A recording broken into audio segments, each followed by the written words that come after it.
It was 11 o'clock last night and a team of Abbey Group subcontractors were working on a new section of freight line at Talara near Maitland. The men were positioning sections of rail and sleepers using a large crane when the securing device snapped and about 2 tonnes of steel rolled away, crushing the workers and pinning them underneath the load. What we know at this stage is that 4 steel beams were being moved, and for reasons which aren't clear at this early stage, they've become separated from the crane and the load has fallen. Now, that's an extremely unusual event. Colleagues and emergency crews rushed to the aid of the trapped men and worked for an hour and a half to free them. Friends of the victims remained by their side during the ordeal. The Westpac rescue helicopter arrived to convey the seriously injured to hospital. A man in his 30s died at the scene. 3 others are now stable, downgraded from a serious condition this morning, while a 5th man has been discharged from hospital. Work cover inspectors and police were back on scene today to conduct a thorough investigation. We need to be sure exactly what's occurred there. Have we had a failure of the lifting equipment, or is it something else that's occurred? We're not sure at this stage.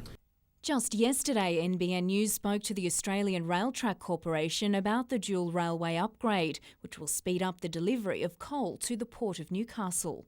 We had a 300-tonne and a 250-tonne crane lifting great slabs of rail track off and onto the line. One of those cranes is now under investigation and the site has been closed for a couple of days. Jane Goldsmith, NBN News.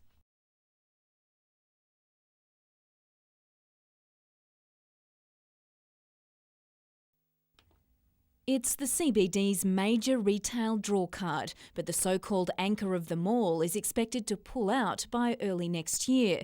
GPT owns the David Jones building and, according to several informed sources, the developer is in negotiations with DJs, offering cheaper or free rent in the hope they will remain. GPT wouldn't confirm that today, but did say they'd love to see David Jones stay. The Lord Mayor agrees that it generates activity in the mall. And it really comes down to a tenant-landlord relationship. That'll be commercial in confidence, but I would expect GPT would be doing what they need to do to keep their tenant, namely DJs, operating there during the extended period of time we're waiting for the new development to commence. But David Jones says it highly doubts it will continue trading after early 2010. A spokesperson said it's not a matter of free rent, but the quality and safety of the building is the issue. The Newcastle Alliance, chaired by Paul Murphy, is also looking at new ways to keep David Jones in the city. He's called a crisis summit on April 28 to discuss the downward spiral of the CBD. And I think anybody who's a real Novocastrian would recognise the fact that we've got problems in the city. They've got to be identified and we've got to come up with some answers.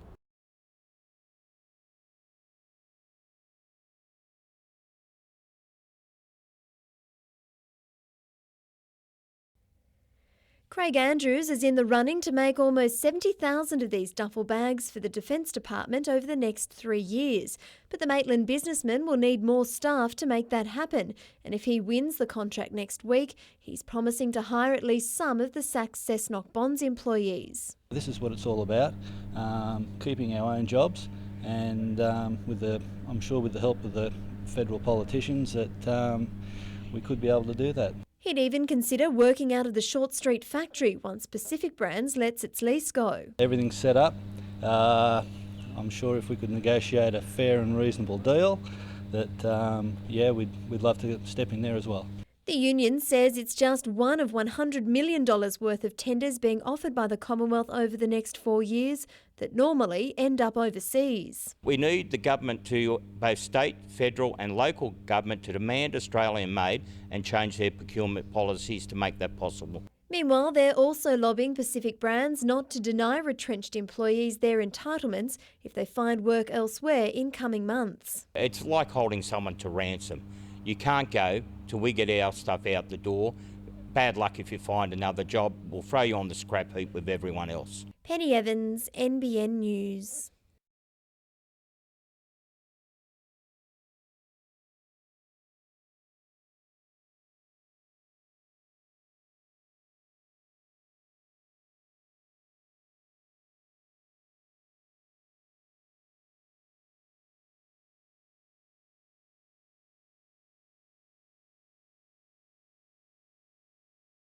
the welcome's been quite overwhelming, and we're really very excited to be home and looking forward to our ministry here in Newcastle.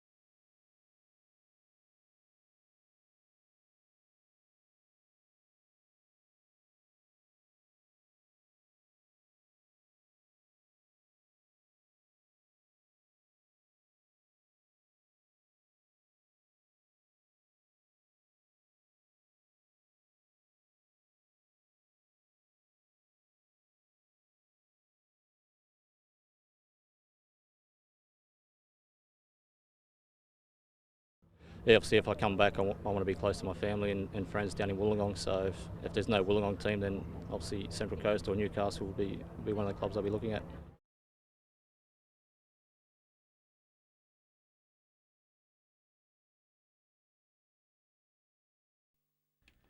He's arguably the hottest young talent in Australian football, and international talent scouts know it.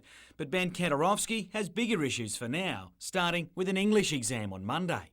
It's just crazy. Like, sometimes you just wake up in the morning and just go, what am I doing today? I'm going to be a schoolboy or a footballer. It's destined to be the latter. Named the Jets' best last season, the 17-year-old recently trained with the Socceroos, and now Bayern Munich is leading the charge to try and secure him. Yeah, when you hear sort of big clubs like that, you sort of just open your eyes and take a step back and go, oh, are you sure? For now, it's study for school and his driver's licence in between Jets playing commitments, with big money offers sure to keep rolling in. You can't not think about it as something that will always pop into your head. You'll just be sitting there going, gee, that much money for me? Serious? Sitting here eating Subway. Meanwhile, the Jets plan to deal with defender Lubo Milicevic after a heated argument with coach Gary Van Egmond led him to storm out of training yesterday. Known for his strong personality, this is a part of an exchange Milicevic had with assistant Mark Jones recently.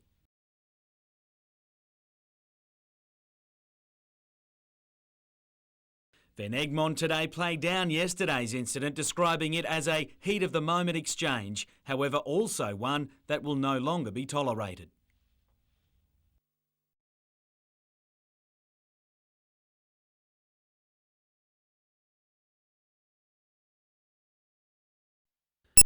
Marathon runners are a rare breed, and what Scott Westcott is planning this weekend proves it.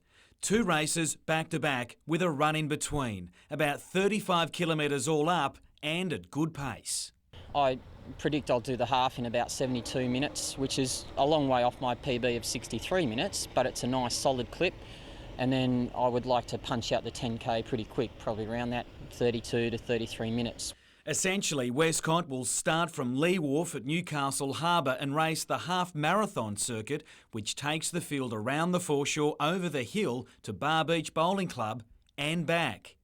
Just enough time, he says, to run across the inner city to Bar Beach and meet starters for the 10-kilometre race, one he also hopes to win. It's all very good talking about it now. I mightn't be that chirpy when they see me rock up to the start with a half marathon in my legs. Given Westcott is striving for some big international goals, you'd be silly to back against him. After the Worlds in August, another Commonwealth Games looms, but it's London 2012 that has kept the 33-year-old in the sport after the disappointment of being overlooked for Beijing. It'd be easy to give it away right now. My family would love it if I did, but with another 3 or so years of competition left in me, you're a long time retired, and I think I've got a few good marathons yet.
This is a man who looks after hardened criminals for a living, admitting he's struggling.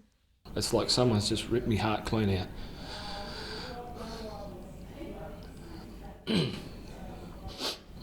We're fighting really hard. The boys, we're sticking together. Steve Oakley and his wife Sue agree the stress of government seesawing over the sell-off is putting their family under pressure. He comes home so upset some nights, it's shocking, and that's when the arguments start with us.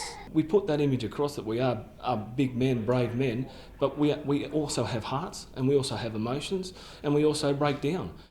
If it comes to it, Steve will transfer out of town, leaving Sue and the kids here.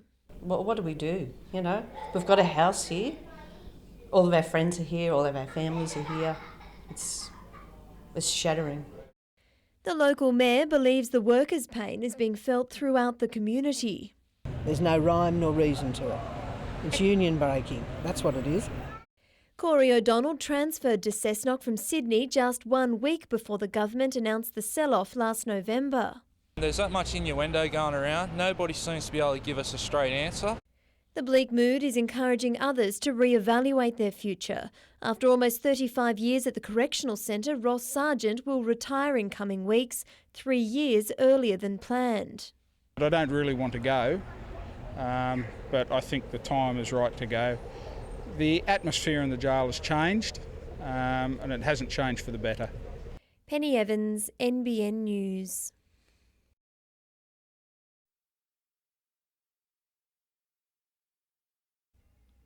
There's no doubt the October 2002 fire that killed 55-year-old Sydney man Ronald Gillette and destroyed a dozen homes was deliberately lit, but 2 coronial inquests have stopped short of naming a suspect.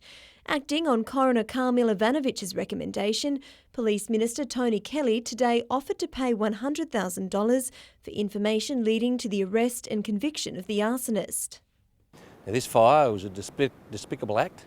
It cost the life of Ronald Gillette, and his family deserve to know who was responsible.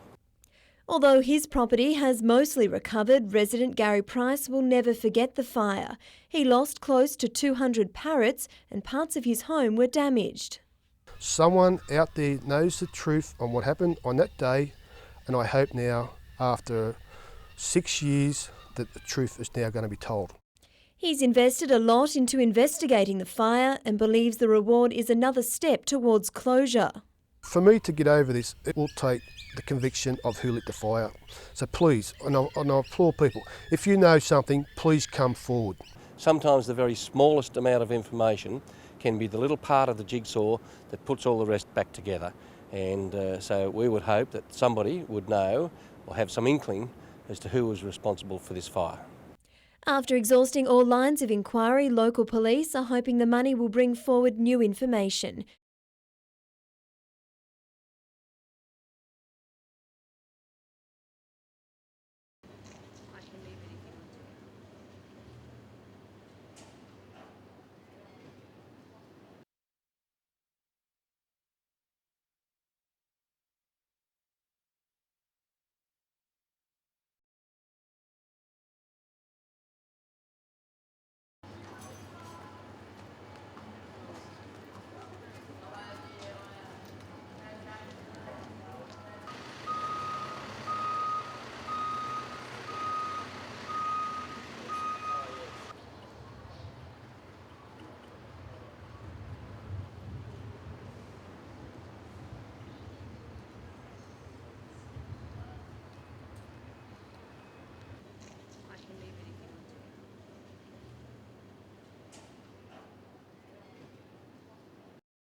Despite the tough times, not-for-profit group Summit Personnel has found work for 40 people through its Maitland office in the last few weeks.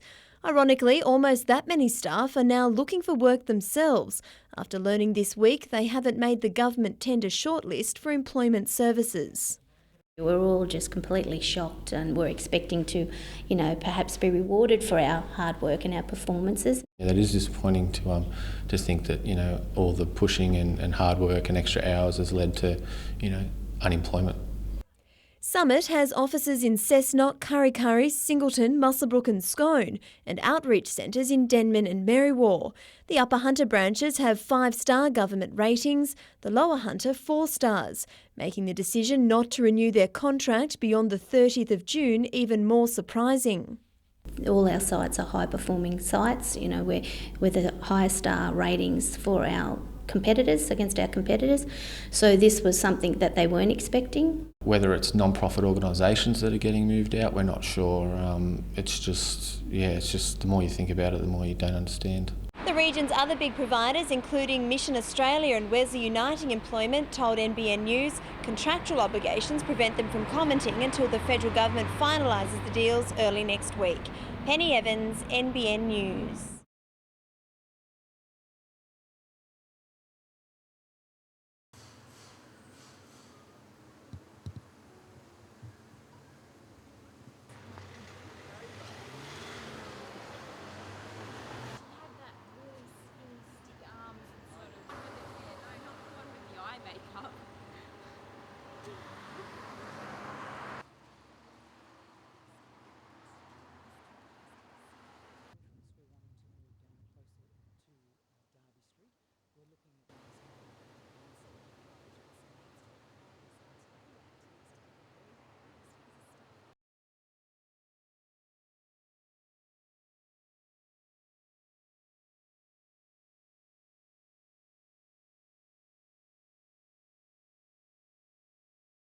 Well, there'll be a new focus on customer service, and we'll get more for the current level of employment and the cost of operating the council. Productivity will increase.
The Knights invaded the Central Coast today, but it was clear they travelled wounded. Steve Simpson and Jared Mullen highlight a long injured list. Richard Fayoso joined them on light duties today, while Ben Rogers didn't even make it. Right now we're not exactly sure just who's going to be available, and today's just a bit of the process is sorting that out, see who's going to be up for it.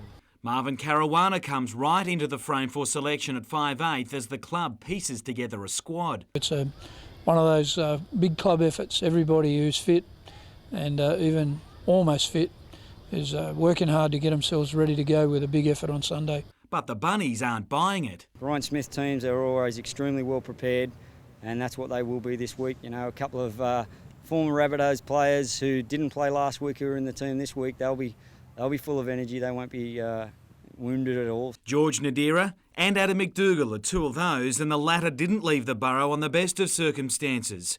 He just hopes the backs-to-the-wall approach brings out the best of his team. It can either go two ways. You can either fall apart or pull together. So it's going to be a good test of our mental character this week, and hopefully we can put in a good performance.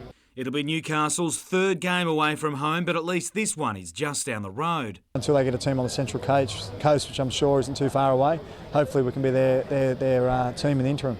At present, every little bit will help. Jim Callanan, NBN News.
This is our first glimpse of the plans for the new Port Stephens Police Headquarters, which will replace the existing cramped station at Raymond Terrace.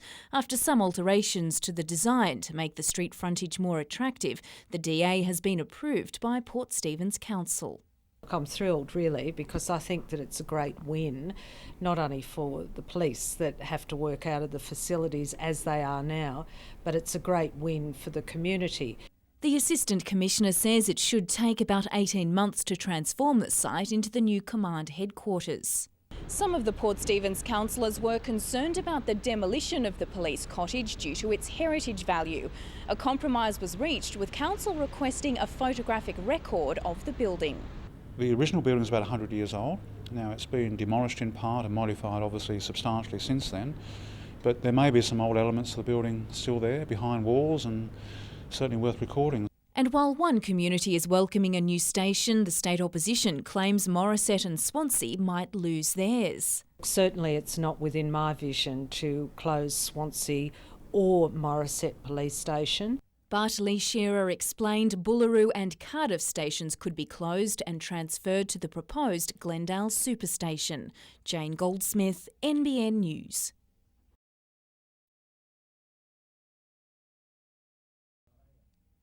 Corporal Matthew Hopkins's widow, Victoria, carried their newborn son Alex into the cathedral to farewell a father he knew for just 4 days.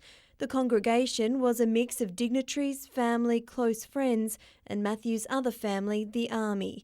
His mum Bronwyn spoke of her larrikin son as a man of few words who was her constant rock.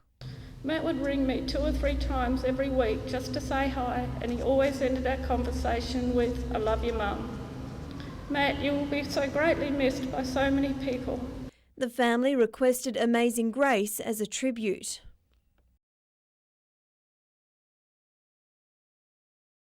Colleagues from his Darwin-based battalion acted as coffin bearers before Corporal Hopkins was escorted to the Macquarie Memorial Park at Ryhope for a final salute. Today we honour him for his service. We thank him for his sacrifices. Burying a local soldier hit home with the minister. Sadly, I go to too many military funerals, and it is unusual for me to be attending one in my own region. Matthew Hopkins was 21 years old, a soldier for just 4 years, a father for just a few weeks, a man who died protecting his mates and his nation. Penny Evans, NBN News.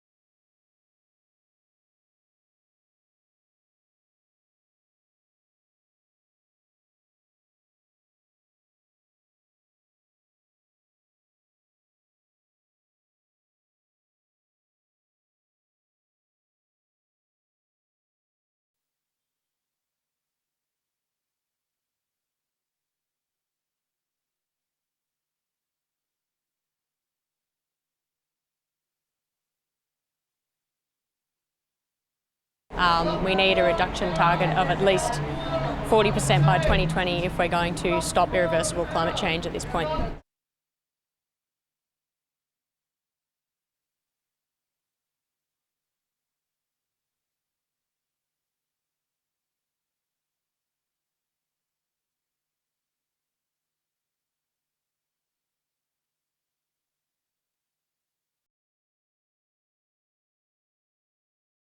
The hunters tourism industry is worth around $1.5 billion annually to the state's economy.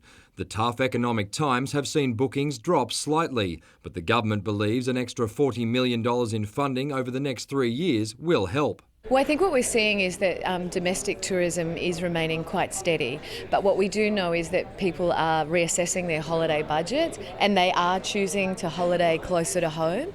It's hoped this new guide, which was launched today, will help draw visitors to the Hunter for a cost-effective break.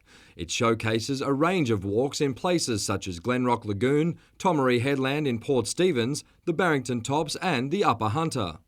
There are also particularly walks that cater for a range of abilities and interests. So they're in different sort of landscapes. We go from mountains to the coast, along creeks and streams.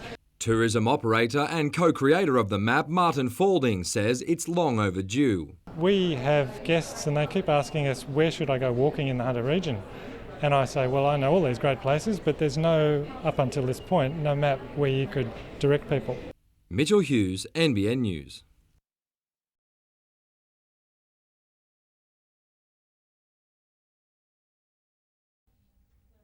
There's nothing like being turned upside down for a good time. At the Newcastle show today, they were queuing 10 deep for the opportunity. We're not sure which was scarier, the crowd or the rides. Friday stands for Family Day. And organisers say the turnout justifies ongoing debate over the show holiday. I know that's a controversial issue, but I think the show couldn't survive without show holiday. This is our biggest day. Smaller numbers watched the selection of this year's showgirl last night before teen sensations Powerage took the stage. Last night was, as usual, Thursday, very poor crowd. Sunday, we're hoping to build upon.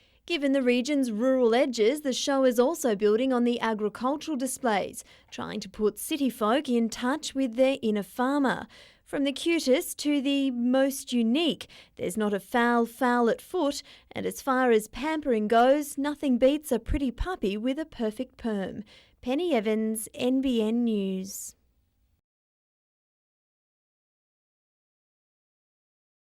Okay, all right. Give her a big round of applause. That T-shirt, all right, so...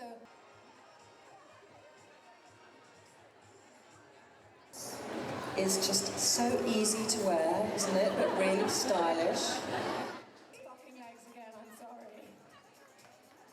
You look, I mean, learn to walk in a heel because it's a crime to hide those legs. Is it a crime to hide those legs?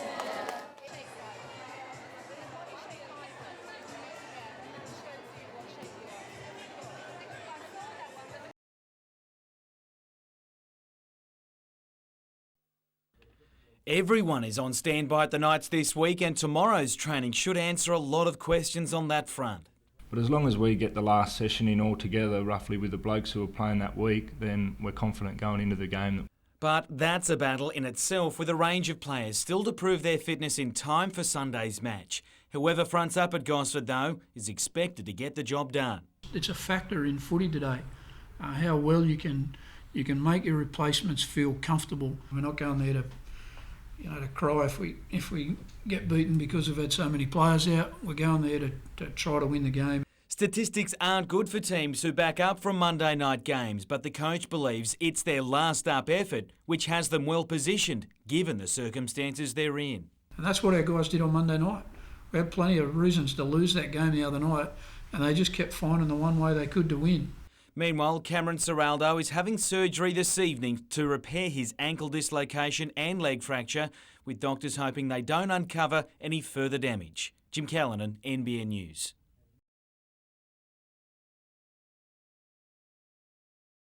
Country rugby is all about the bus trip, but this journey west is to secure the jewel in the CRU crown, the Caldwell Cup. And Newcastle know best, they don't come easy. They won it last year for the first time since 2000 and will need to get through 160 minutes of rugby in less than 24 hours to defend it. Coming second, you're the winner of the losers, so it's not a good feeling. It's a long bus ride home too, so hey, there's only one place to come and that's number one. First up is a semi-final against old rival Central Coast tomorrow, and they boast an impressive recent record at this tournament, winning 3 of the last 4, and Chidgey reckons that's good enough to have them ranked as the team to beat. They deserve to be favourites, and they'll tell you that too, so being underdogs in this game, it suits me fine. Whoever progresses will meet the winner of the Central Coast Illawarra clash in Sunday's final.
With Pacific Brands and Summit personnel shedding almost 100 jobs locally, the loss of 48 prison officers at Cessnock is a painful blow. And I think it's about time the government faced up to the fact that this community is suffering enough.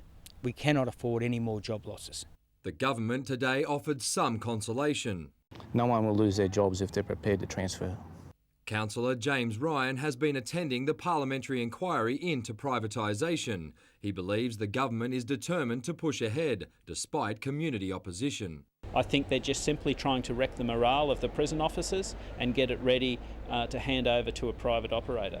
Kerry Hickey has vowed to fight against his party to save jobs, starting with Corrective Services Commissioner Ron Woodham. Mr Wooden's out there citing things 20, 30 years ago as why we're privatising. Let's get back in the 2009 year and actually work on today's problems. Councillor Ryan wants Mr Hickey to cross the floor of Parliament, or jail staff and prisoners will suffer. They use less prison officers, so we have less jobs in the community. What it does to the prisoners is gives them less education. Mitchell Hughes, NBN News.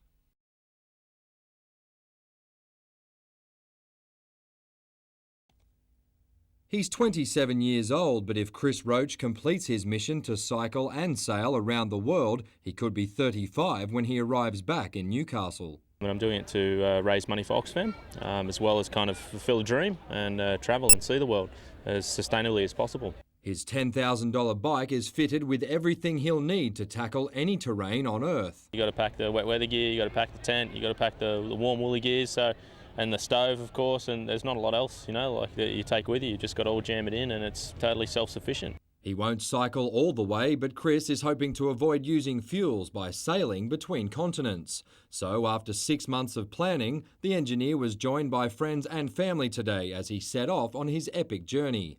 He's hoping to encourage more people to use pedal power along the way.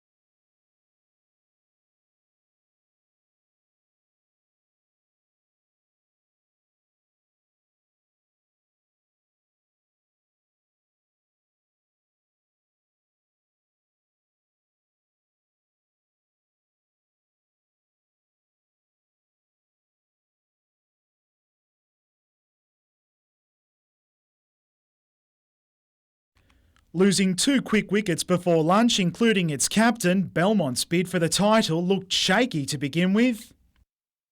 Marcus Hainsworth and Matthew Frith survived early scares to keep Belmont in the hunt and Toronto on its toes. After the break, Hainsworth fell for 57 while Frith found his 50 through 4. Middle order magic from Belmont as the new partnership settled in. Jonathan Laverick tormented Toronto's bowlers too. But the Kookaburras did show fight in this, their first ever grand final appearance. The way the season's culminated for us, even barring the results from today and tomorrow, our season's been outstanding. Just how outstanding now rests with Toronto's batsmen tomorrow.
Just a walk on the field at Dodger Stadium, and have 55,000 people in the final between Japan and Korea. It was hard to top.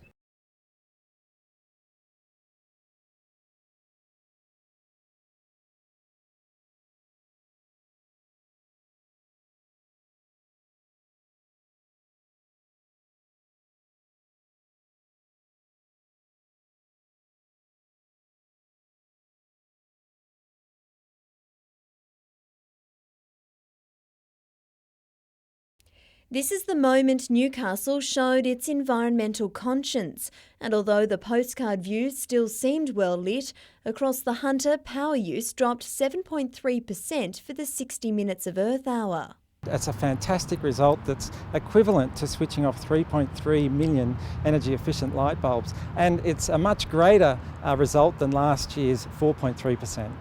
From feeding the pooches to a restaurant full of customers, dining by candlelight was the special of the day. Transition Town Newcastle held a lantern picnic in Hamilton, and although they support the symbolism of Earth Hour, the environmental group says more needs to be done every day. We need to get an Earth Day, and then an Earth Year, and then an Earth Decade, and really make big changes. Penny Evans, NBN News.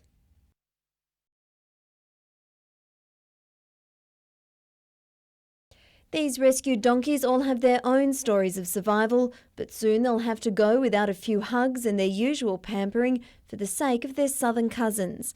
A carload of their carers are heading to Victoria to look after 160 donkeys injured or left homeless by the devastating Black Saturday fires. Some, their hooves were burnt off, so they had to be destroyed. Others suffered minor burns, singeing. The Hunter-based Donkey Welfare with Heart group were invited to Echuca to help because of their years of expertise in dealing with extreme cases. We'll be taking care of medications, perhaps treating wounds that are still in need of attention, and just undertaking the general well-being of the donkeys. That care comes at a cost, and the non-profit organisation is constantly looking for sponsors and extra volunteers.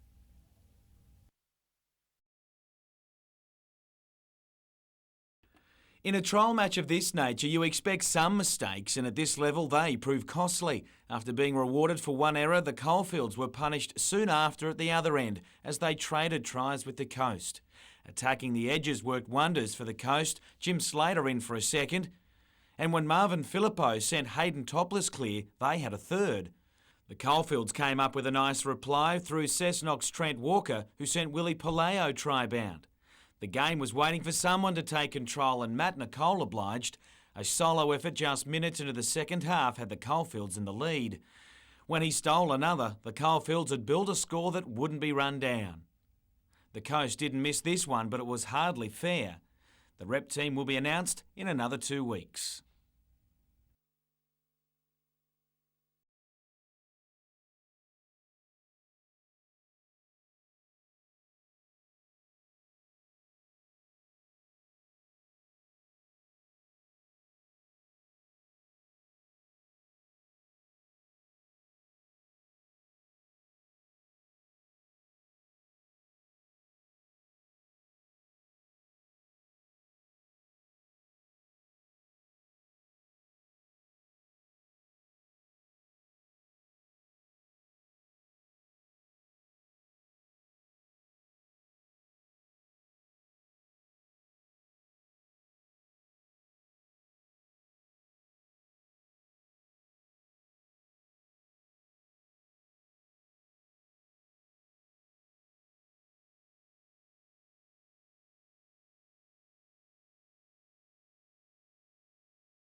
"200 millimetres of rain in 24 hours. The deluge caught everyone by surprise.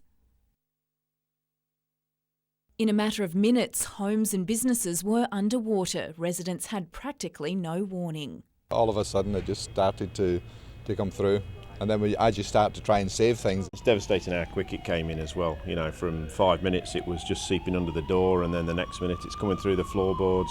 It's hoped a new flood warning system will speed up the response by emergency services and give residents more time to get out and save precious possessions. Now, that could be as short as 30 minutes, but probably will be much longer. 6 existing rainfall measurement stations will be upgraded and 4 new gauges will be installed across the city. The device has a tipping bucket mechanism. The harder it's raining, the faster it tips, and that data will be relayed to Sydney. They're actually continuously recording water level within those channels, and if there's more than a 1 centimetre change in water level, then it sends a electrical signal to the Bureau of Meteorology pretty much instantaneously. Warnings would then be forwarded to emergency services, the media and wardens to inform locals. Water level sensors will also be installed in Ironbark Creek upstream from Wallsend and in Styx Creek, a channel which flows from Katara through to Broadmeadow and out to the harbour. $200,000 from the federal and state governments will fund the warning system. Jane Goldsmith, NBN News.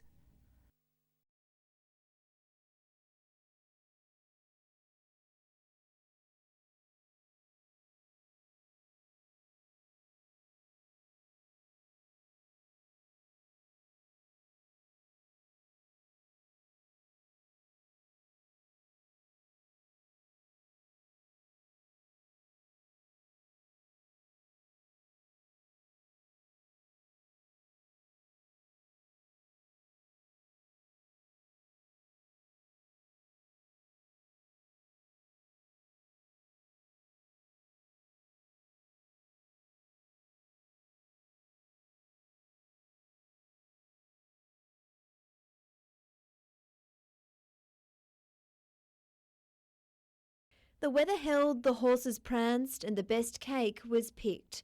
Overall, organisers are pretty satisfied with how the show went after fears so-called recession mongering would keep some families away. We were concerned about that, but it didn't seem to affect our gate at all, so I'm very pleased about that. I mean, the amount of entertainment we put on for the entry fee was pretty good value for money. It's come a long way since financial problems and condemned buildings forced the show into hibernation only a few years ago.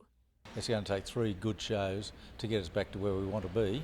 So we've had 2 good shows now, so we're 2/3 of the way there. As far as rebuilding goes, much of the ground's physical facelift is complete, but the Show Society would still like to get a permanent roost for the poultry exhibits and improve on-ground lighting. Restoring the event's reputation with competitors and attracting more stall holders and commercial exhibits is also a priority. Numbers through the gate I don't believe is as important as numbers of competitors. Penny Evans, NBN News.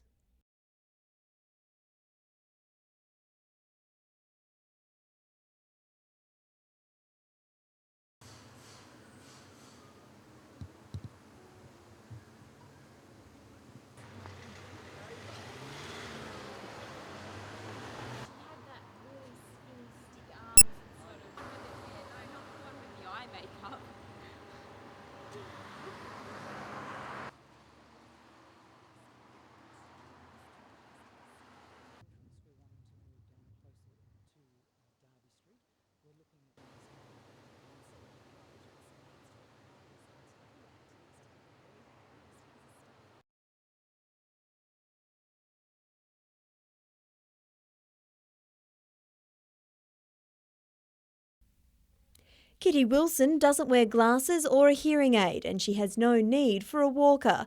In fact, she still uses an exercise bike every day. The 105-year-old has never been in a plane or owned a car. She always walked where she needed to go. I like to keep my feet on the ground. More than 50 Harbourside Haven residents and staff today joined some of Kitty's family for a roast lunch to celebrate her appetite for life. But I eat everything. Is that your secret to good health? It could be, I don't know. But I am healthy. Oh, I think that's why I'm living so long, because I don't get sick. The This humble centenarian plus doesn't think her age is remarkable. For her, the weeks fly by.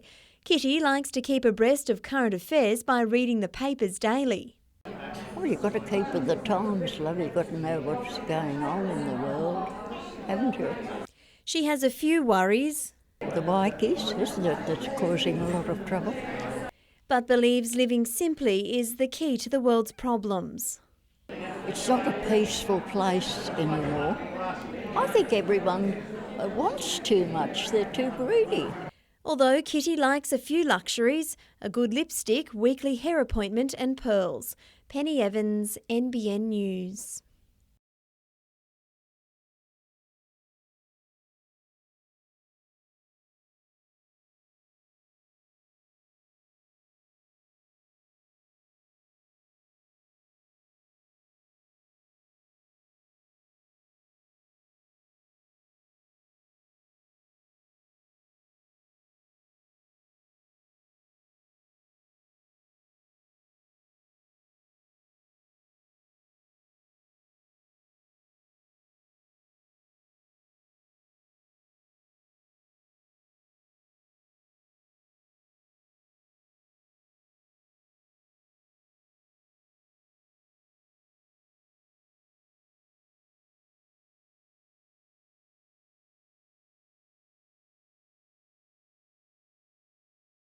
It's great to come up here and give the kids a poster and that sort of thing, and it brings a big smile to their face.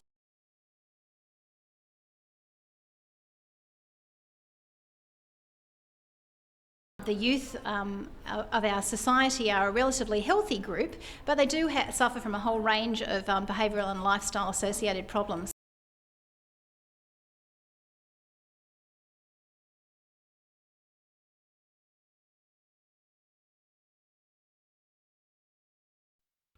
Growing pains aren't always physical. At times, life for a young person can seem so overwhelming it hurts. You know, what are your friends doing? Do you have a boyfriend?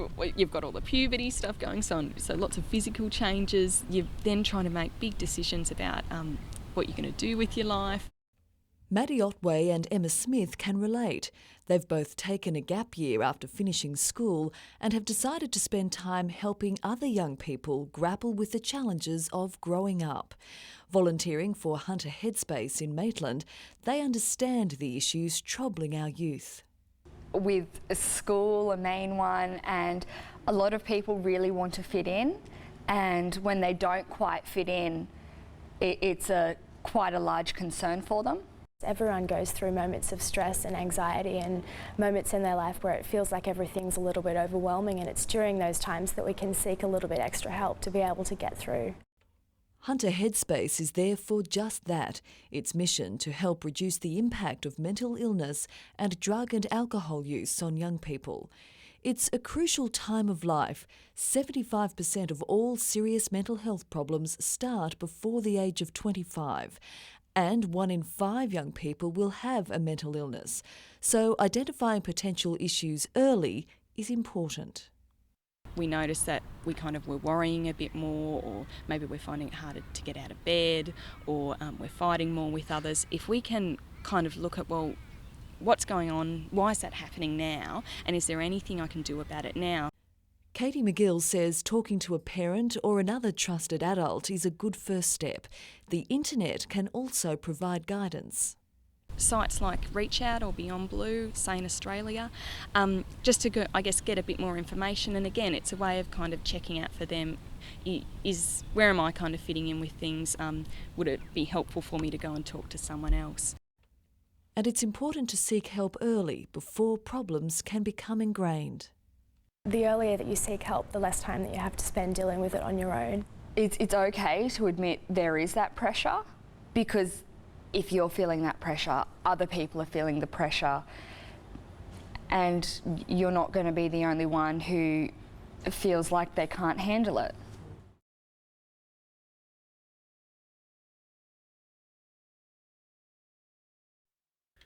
Given the injury toll, this was hardly what the Knights needed to see today, but while Patterson limped into today's session, he's set to be back running before long. It feels a bit better this morning. I stayed up last night icing it every couple of hours, and it's the swelling's gone down a bit, so hopefully that helps it.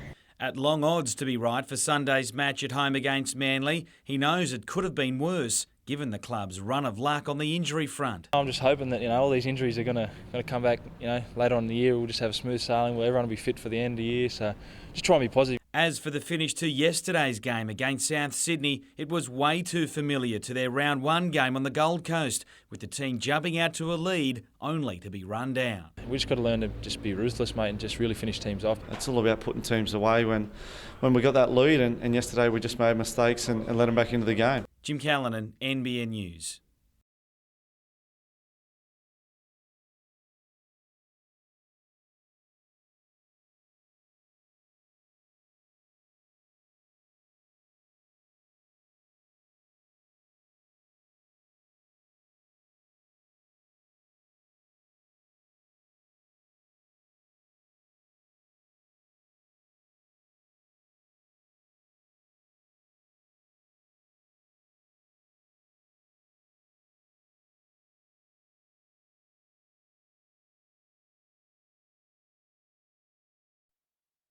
As the Jets hit training at Newcastle University, Lubo Milicevic met with senior club management and club owner Con Constantine in Sydney.